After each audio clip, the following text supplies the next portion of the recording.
Juntos novamente, continuando o nosso estudo do livro Consolador, que é o Espiritismo na sua feição de Consolador prometido pelo Cristo, com aspecto científico, filosófico e religioso, explicado por Emmanuel durante estudos com Chico Xavier. Lei. Os 10 Mandamentos, Moisés no Sinai, Missão de Moisés, Moisés e a Lei Divina, Lei de Talião, alterações no segundo mandamento e proibição no Deuteronômio. Questão 268. Os 10 mandamentos recebidos por Moisés no Sinai, base de toda a justiça até hoje no mundo, foram alterados pelas seitas religiosas? Resposta. As seitas religiosas de todos os tempos, pela influenciação dos seus sacerdotes, procuraram modificar os textos sagrados. Todavia, apesar das alterações transitórias, os 10 mandamentos transmitidos à Terra por intermédio de Moisés voltam sempre a ressurgir na sua pureza primitiva, como base de todo o direito no mundo, sustentáculo de todos os códigos de justiça terrestre. Questão 269. Como entender a palavra do Velho Testamento quando nos diz que Deus falou a Moisés no Sinai? Resposta. Estais atualmente em condições de compreender que Moisés trazia consigo as mais elevadas faculdades mediúnicas, apesar de suas características de legislador humano. É inconcebível que o grande missionário dos judeus e da humanidade pudesse ouvir o Espírito de Deus. Estais, porém, habilitados a compreender agora que a lei ou a base da lei dos 10 mandamentos foi-lhe ditada pelos emissários de Jesus, porquanto todos os movimentos de evolução material e espiritual no orbe se processam, como até hoje se processam, sob o seu augusto e misericordioso patrocínio. Mas como Jesus disse, meus amigos, que ninguém chega a Deus senão por Ele, Deus transmite através de Jesus as lições para a Terra, certo? Questão 270. Apesar de suas expressões tão humanas, Moisés veio ao mundo como missionário divino? Resposta. Examinando-se os seus atos enérgicos de homem, a considerar as características da época em que se verificou a grande tarefa do missionário hebreu, legítimo emissário do plano superior, para entregar ao mundo terrestre a grande e sublime mensagem da primeira revelação. Com expressões diversas, o grande enviado não poderia dar conta exata das suas preciosas obrigações em face da humanidade ignorante e materialista. Questão 271. Moisés transmitiu ao mundo a lei definitiva? Resposta. O profeta de Israel deu à terra as bases da lei divina e imutável, mas não toda a lei integral e definitiva. Aliás, somos obrigados a reconhecer que os seres humanos receberão sempre as revelações divinas de conformidade com a sua posição evolutiva. Até agora, a humanidade da era cristã recebeu a grande revelação em 3 aspectos essenciais. Moisés trouxe a missão da justiça, o Evangelho a revelação insuperável do amor, e o Espiritismo, em sua feição de cristianismo redivivo, traz, por sua vez, a sublime tarefa da verdade. No centro das 3 revelações encontra-se Jesus Cristo, como o fundamento de toda a luz e de toda a sabedoria. É que, com amor, a lei manifestou-se na terra no seu esplendor máximo. A justiça e a verdade nada mais são que os instrumentos divinos da sua exteriorização, com aquele Cordeiro de Deus, alma da redenção de toda a humanidade. A justiça, portanto, lhe aplanou os caminhos, a verdade, conseguintemente, esclarece os seus divinos ensinamentos. Eis porque, com o Espiritismo simbolizando a terceira revelação da lei, o homem terreno, ou seja, o ser humano, se prepara, aguardando as sublimadas realizações no seu futuro espiritual, nos milênios por vindouros. Questão 272.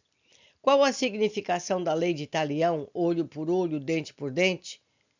Em face à necessidade de redenção de todos os espíritos pelas reencarnações sucessivas? Resposta.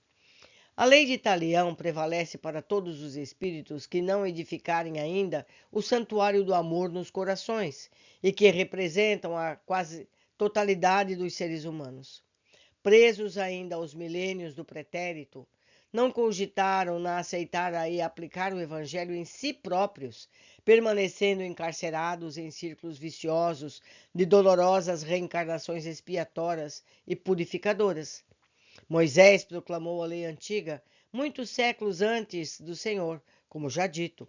O profeta hebraico apresentava a revelação com a face divina da justiça, mas com Jesus, o ser humano do mundo, recebeu o código perfeito do amor. Se Moisés ensinava o olho por olho, dente por dente, Jesus Cristo esclarecia que o amor cobre uma multidão de pecados. Daí a verdade de que as criaturas humanas se redimirão pelo amor, se elevarão a Deus por ele, anulando com o bem todas as forças que lhe possam encarcerar o coração nos sofrimentos do mundo. Farei eu aqui uma divagação. O grande problema do ser humano é a culpa. Então, o ser humano faz uma coisa errada e segue com essa coisa errada. Em determinado momento, ele evolui e ele percebe que errou. Quando ele percebe que errou, ele se sente culpado. Essa culpa faz com que ele atraia para si danos físicos, morais, de modo a se sentir quite com a lei. Mas vale lembrar que ele pode acertar esse passado equivocado através do amor. Como? Vou dar um exemplo. Alguém que tenha sido um general, que por sua ordem mandou matar milhares de pessoas, não precisa morrer milhares de vezes. Ele pode salvar milhares de pessoas através das mais variadas ferramentas. Ele pode ser um médico que inventa uma vacina para salvar as pessoas. Não é verdade? Ele pode ser um benevolente que tira da fome milhares de pessoas. E com isso ele está redimindo o erro do passado. Então é através do amor que nós podemos reparar o nosso passado. De nada adianta, ninguém ganha nada com o alto sofrimento. De que adianta o alto sofrer? Ele não traz nada, não traz lucro para ninguém. Então vamos pensar, meus amigos, em corrigir os nossos erros através do amor, muito melhor do que através da culpa. Vamos seguir adiante no nosso estudo. Questão 273. Qual é verdadeiramente o segundo mandamento? Não farás imagens esculpidas nas coisas que estão nos céus, e etc. Segundo alguns textos, o não tomar o seu santo nome em vão, conforme o ensinamento da Igreja Católica de Roma? Resposta. A segunda fórmula foi uma tentativa de subversão dos textos primitivos, levada a efeito pela Igreja Romana, a fim de que o seu sacerdócio encontrasse campo livre para desenvolvimento das heranças do paganismo, no que se refere às pomposas demonstrações do culto externo. Então vamos explanar mais sobre esse assunto. No passado, os romanos e muitas outras culturas faziam imagens das coisas, das ideias que eles queriam cultuar. Então, o catolicismo vem e cria as imagens dos santos. Os santos não seriam, então, um prosseguimento do paganismo? Não é verdade? Você adorar um santo é a mesma coisa que você adorar uma deusa do passado, um deus, não é? São Pedro, Santo Antônio. Essas pessoas foram pessoas beneméritas que merecem todo o respeito. Não precisam ser cultuadas. Por outro lado, essas imagens, sejam elas quais forem, auxiliam as pessoas que não têm ainda a capacidade de fixar o pensamento para fazer uma oração. Então, a imagem ajuda essa pessoa, ainda infantil em sua fé, a fixar o pensamento. Então, não é de todo mal. O engano é a adoração da imagem. Temos que ver sempre a imagem como uma representação. não como algo sagrado. Então não existe uma imagem sagrada. O que é sagrado é o que ela representa. Então, a partir do momento que a pessoa consegue fazer essa separação, qualquer imagem serve. Não precisa ser uma determinada imagem sendo sagrada. E outra coisa, a pretensão do ser humano de dizer quem é santo e quem não é santo. Será que nós temos essa competência? Quantos espíritos há que cometeram as maiores atrocidades na Terra e são hoje consideradas santos pelos seres humanos? Vamos pensar nisso. Vamos pensar nisso. Continuando o nosso estudo. Questão 274.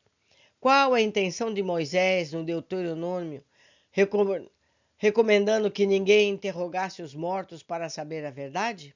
Resposta.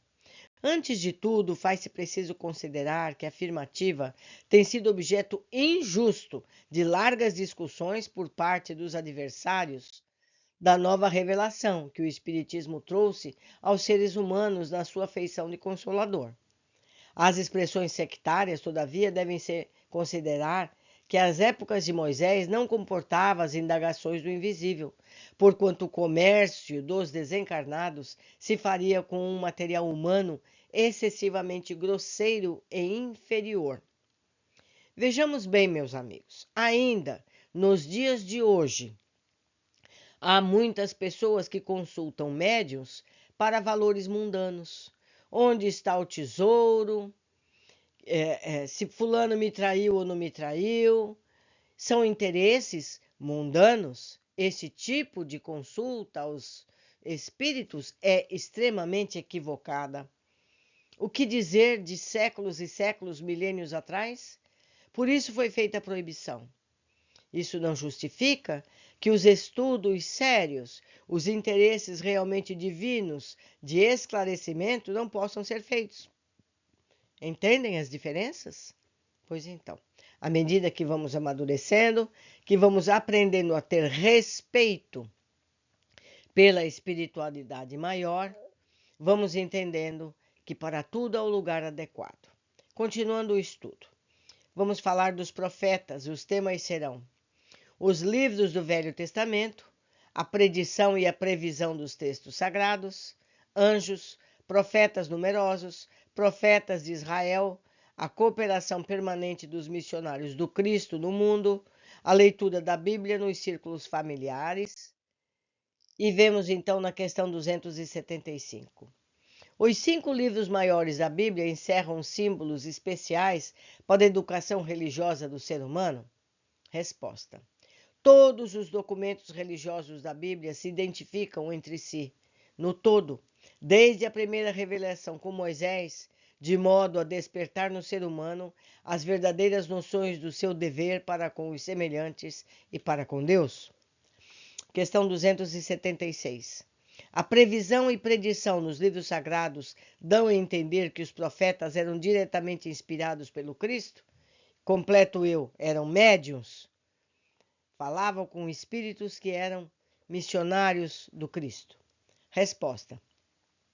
Nos textos sagrados das fontes divinas do cristianismo, as previsões e predições se efetuaram sobre a ação direta do Senhor Jesus, pois só Ele poderia conhecer bastante os corações, as fraquezas e as necessidades dos seus rebeldes tutelados, para sondar com precisão as estradas do futuro sob a misericórdia e a sabedoria de Deus. Questão 277. Os espíritos elevados, como os profetas antigos, devem ser considerados como os anjos ou como espíritos eleitos? Resposta. Como missionários do Senhor, junto à esfera de atividade propriamente material. Os profetas antigos eram também os chamados à iluminação sementeira. Para a nossa compreensão, a palavra anjo, nesse caso, deve designar somente as entidades que já se elevaram ao plano superior, plenamente redimidas, onde são escolhidos na tarefa sagrada daquele cujas palavras não passarão. O eleito, entre aspas, porém, àquele que se elevou para Deus em linha reta, sem as quedas que nos são comuns, sendo justo afirmar que o orbe terrestre só viu um eleito, que é Jesus Cristo. A compreensão do ser humano, todavia, em se tratando de angelitude, generalizou a definição, estendendo-a a todas as almas virtuosas e boas nos bastidores da literatura, o que se justifica entendendo-se que a palavra anjo significa mensageiro. Questão 278. Devemos considerar como profetas somente aqueles a que se refere as páginas do Velho Testamento? Resposta. Além dos ensinamentos legados por um Elias ou um Jeremias, temos de convir que numerosos missionários do plano superior precederam a vinda do Cristo, distribuindo no mundo o pão espiritual de suas verdades eternas. Um Sakyamuni, um Confúcio, um Sócrates, foram igualmente profetas do Senhor, na gloriosa preparação dos seus caminhos. Se desenvolveram ação distante do ambiente dos costumes israelitas, pautaram a missão no mesmo plano universalista em que as tribos de Israel foram chamadas a trabalhar, mas particularmente pelo progresso religioso do mundo. Questão 279. Os profetas hebraicos representavam o papel de sacerdotes dos crentes da lei? Resposta. Em todos os tempos houve a mais profunda diferença entre sacerdócio e profetismo. Os antigos profetas de Israel nunca se caracterizaram por qualquer expressão de servilismo às convicções sociais e aos interesses econômicos, tão a gosto do sacerdócio organizado em todas as eras e em todos os lugares.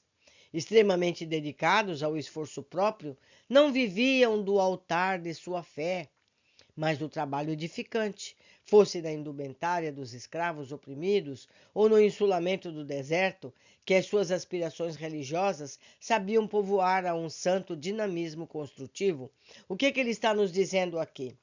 Que esses profetas, como um Elias, por exemplo, um Jeremias, eles não eram do sacerdócio, eles não eram religiosos, eram pessoas sábias.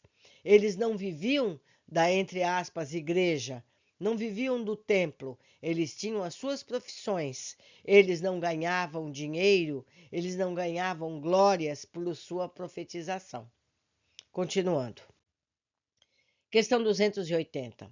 Os profetas do Cristo têm voltado à esfera material para trazer aos seres humanos novas expressões de luz para o futuro da humanidade? Resposta.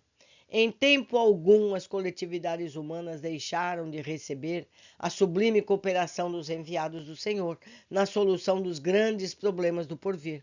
Nem sempre a palavra da profecia poderá ser trazida pelas mesmas individualidades espirituais dos tempos idos. Contudo, os profetas de Jesus, isto é, as poderosas organizações espirituais dos planos superiores, têm estado convosco incessantemente, impulsando-vos a evolução em todos os sentidos, multiplicando as vossas possibilidades de êxito nas experiências difíceis e dolorosas.